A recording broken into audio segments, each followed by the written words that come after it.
Great. How's everybody doing? Thank you guys for coming out to our new first 2024 Voices of Westerly. Some of you have most of you have been to these events before. We do these every month. These are community conversations that are based on a portrait series that we have on semi-permanent display outside from a photographer named Josh Behan, who is a local Westerly photographer who started this project called Faces of Westerly, taking portraits of some of the more interesting people in the community, business owners, nonprofit leaders, artists, musicians. And then we opened up our theater a couple years ago. That was our first gallery show. And then we decided to turn it into an event that we do that ultimately became a podcast. And that's what this is. This is a live recording of a podcast. Okay. And now I'm going to bring up Stephanie Bennett. Give her a round of applause.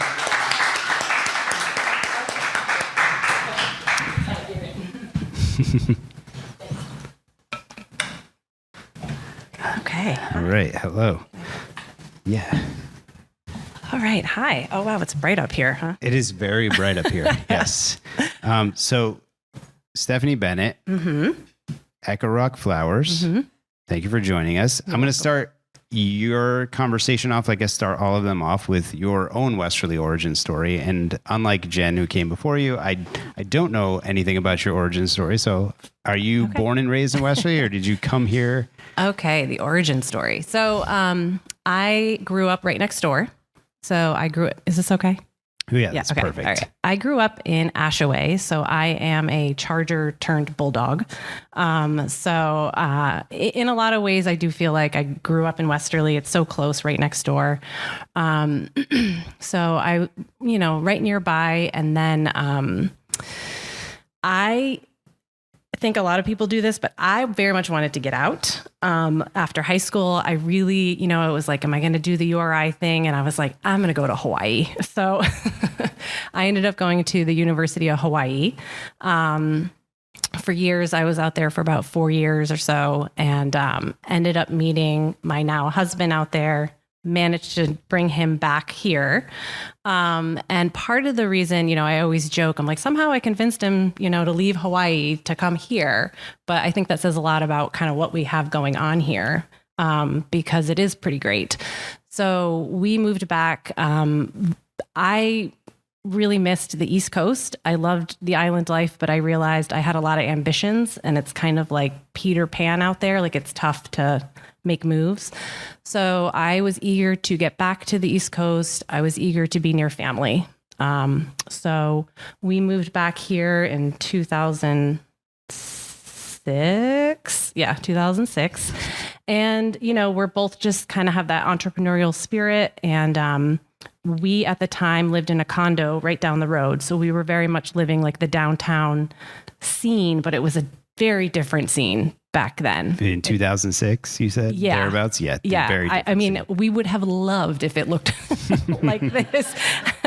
Colin at the time was bartending at Perks and Corks, and we sort of had this vision. And so we opened the Malted Barley. It's funny. I remember in 2010 looking at these different properties. We looked at the Martin House before it became Savoy. We looked at the Carriage House before it became Shallows. It was kind of a ghost town. And so we went for it, and we opened in 2011. We had a solid 12-year run. It was great. We're really proud. And then decided to end that chapter, and then the farming came into play. So just to stick with that for a minute, I would say, from growing up and living here myself, that when you guys did open Malted Barley, I think you were kind of the major cog in the wheel to get things spinning for the entire downtown. Yeah. And I know you guys were very active in other things happening in downtown, but that business seemed to be kind of a very pivotal point for the transformation of downtown and what it is today. So I think you guys are very much responsible for that in a very big way. So all of these places that you just mentioned that are now filled with vibrant businesses and restaurants, I think you guys, there's a huge credit to you guys for building something that kind of sparked that down here. Yeah, it is wild. And that it feels incredible to think back on that, because I think we could see it. We knew.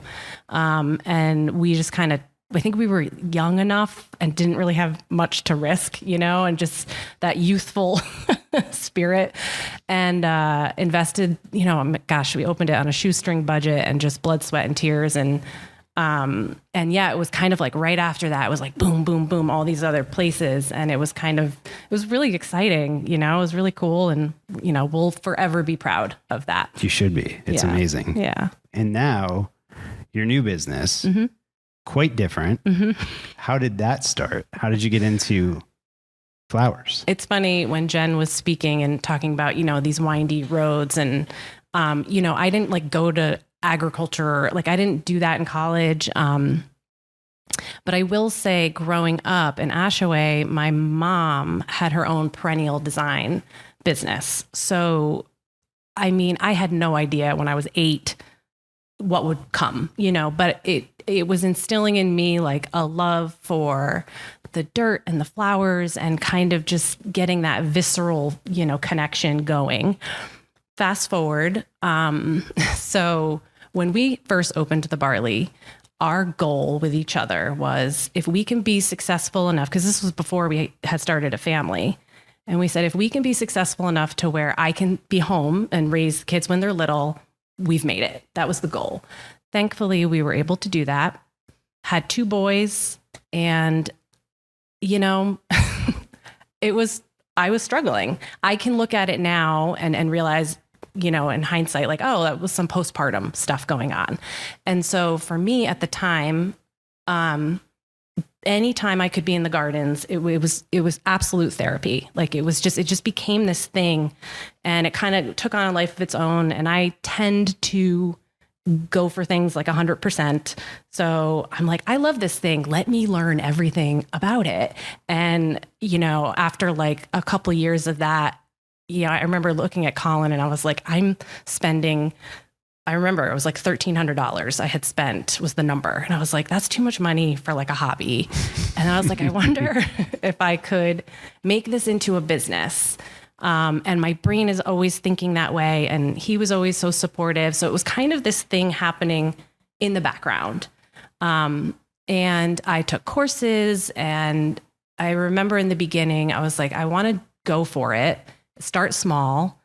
And at the time, the Land Trust had put out, so where their headquarters is now at Barlow, they had put out like an application for the field for farmers. And I was like, am I a farmer? I'm not a farmer yet. Like, I don't know what I am, but I'm interested. And I remember it was past the deadline, but I just, it was almost like a cold call. I just emailed this Jen Fusco, who now is like so near and dear to my heart. And and she was like, well, we already fulfilled the lease. But there is a garden plot on the property. Why don't you come and take a look at it? And it was the dead of winter. My youngest was like 2 at the time. And we went and I took the measurements, and it was 85 feet by 45 feet. And I was like, that's a pretty good size. And that's where I started. And so since then, that was 2019 is the first year I officially like launched the business. And since then, I've just like, I know Jen will laugh, but it's like every year I'm like creeping. I'm like, any bit of land, I'm like, give me more land, I'll put flowers on it. So now I think, I don't even know, altogether, I'm maybe at like 3/4 of an acre or something like that. And we just have an awesome relationship. I could go on forever about how much I love the Land Trust and the whole team and the volunteers. So it's just been, it's just been this slow, steady build. And then when we decided to sell the barley in March of last year, it was just like, I never would have thought that we would be able to just slide into this next endeavor that fills our hearts, and just, we have purpose and we just love it. So. And what do you grow? How many varieties of flowers are you growing? So I grow specialty cut flowers. which, primarily I do bouquets. So for anyone who goes to Sandy's market, if you've ever seen the flowers there, those are all mine. When you grow cut flowers, I mean, that's what it is. It's anywhere you go. If you're at like the big grocery stores or, the more typical florists, they're all ordering in their flowers. And it's painful from because other countries, right? From other countries. I mean, 80%, over 80% of all the flowers you see in the US are imports. So think about that. That's in South America, in Ecuador or wherever, they're growing the flower. The moment you cut it, it's a perishable product, So they cut it, they dunk it, and you don't even want to know the chemicals. And, who knows what the worker conditions are. I'm sure they're terrible. So tons of chemicals and the plastic and the cardboard, and then they get it, they have to ship it, they have to get it. It's like, it blows your mind. And I'm like, I can grow the same flower for you and put it in a bucket of water that I'm going to reuse for 20 years, Yeah. So environmentally, it makes so much more sense to support and to grow local flowers.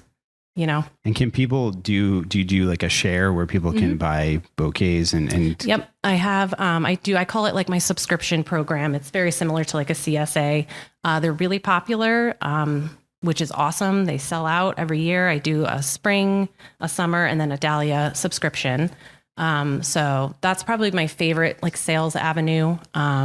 And then we do have a farm stand at Barlow that myself and then Cassidy, who has Frontier Farm RI, she's the vegetable farmer. We kind of tag team together and do sales at the farm stand. So where did you learn you said you learned all of this when you decided to kind of lean into it. Where did you pick up all of this? So there's endless resources in the world, right? So I'm always reading, always learning. I think kind of the first investment that I made like in my education is there's a woman called Erin Benzakein, and in like the cut flower world, she's like it.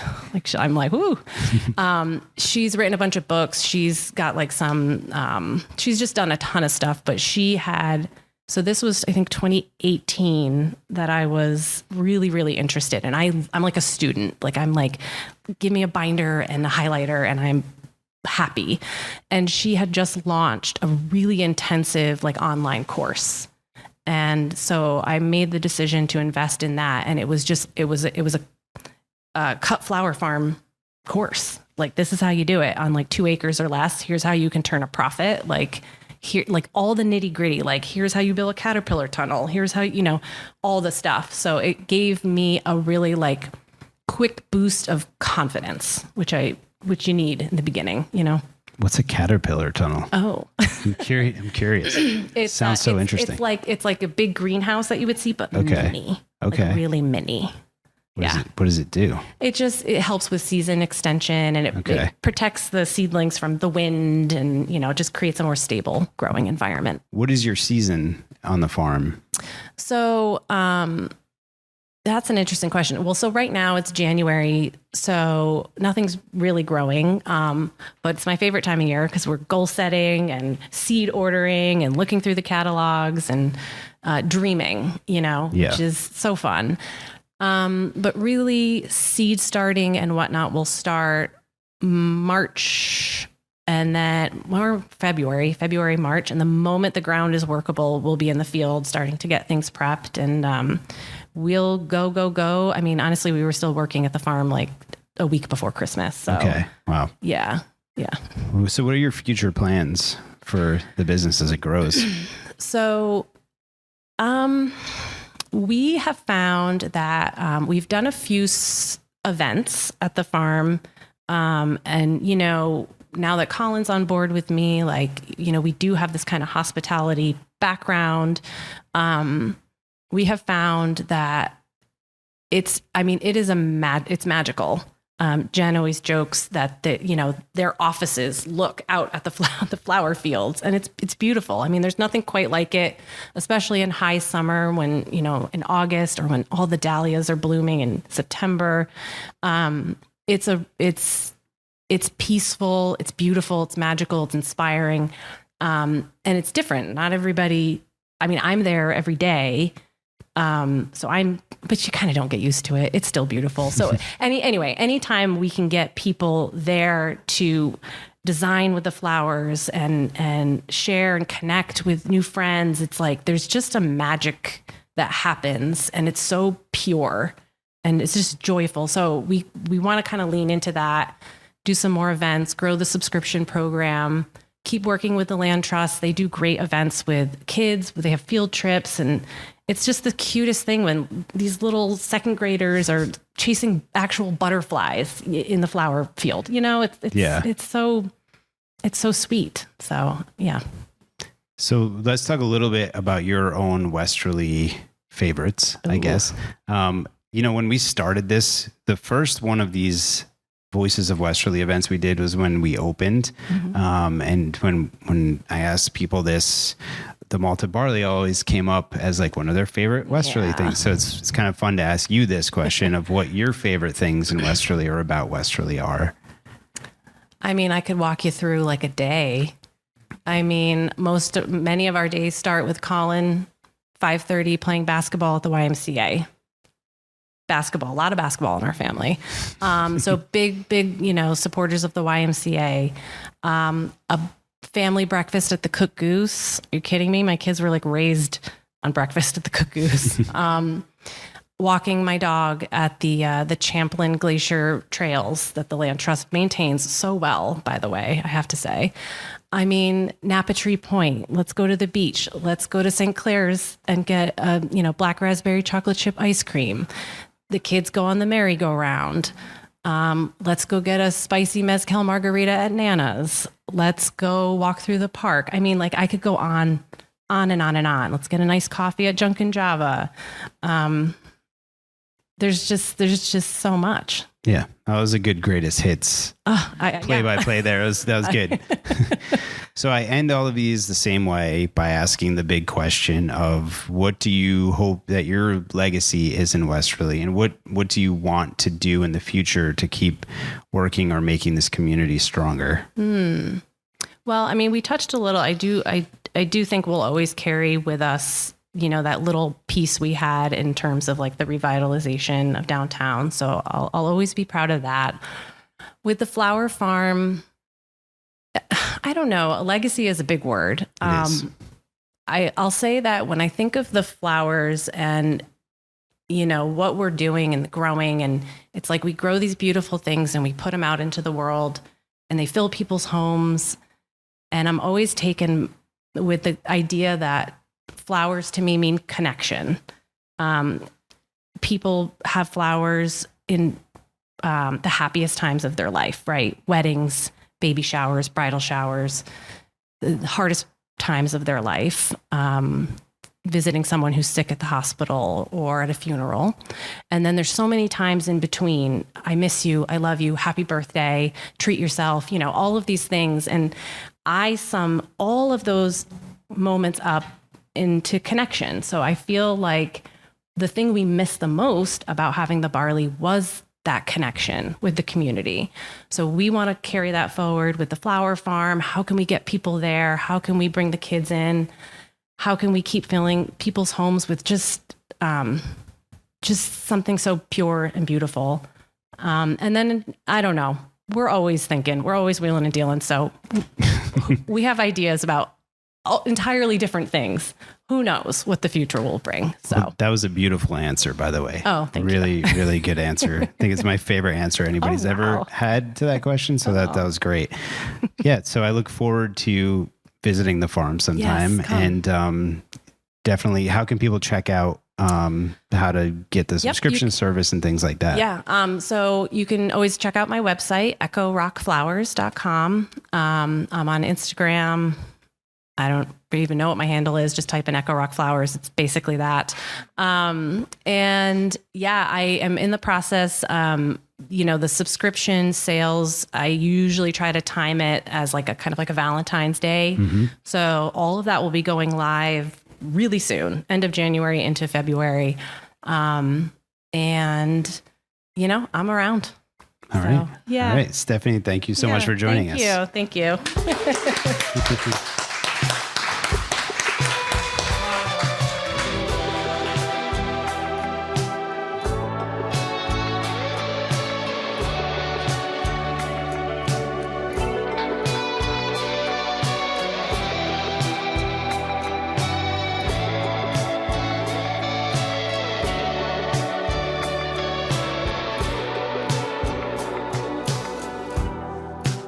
Thanks for tuning in to the United Theater Podcast Network. If you enjoyed this episode, we encourage you to subscribe to our show so you never miss an episode. And if you could take a moment to leave a review, we'd greatly appreciate it. Your feedback helps us create content that you love. So hit that subscribe button and leave us a review, and we'll see you on the next episode.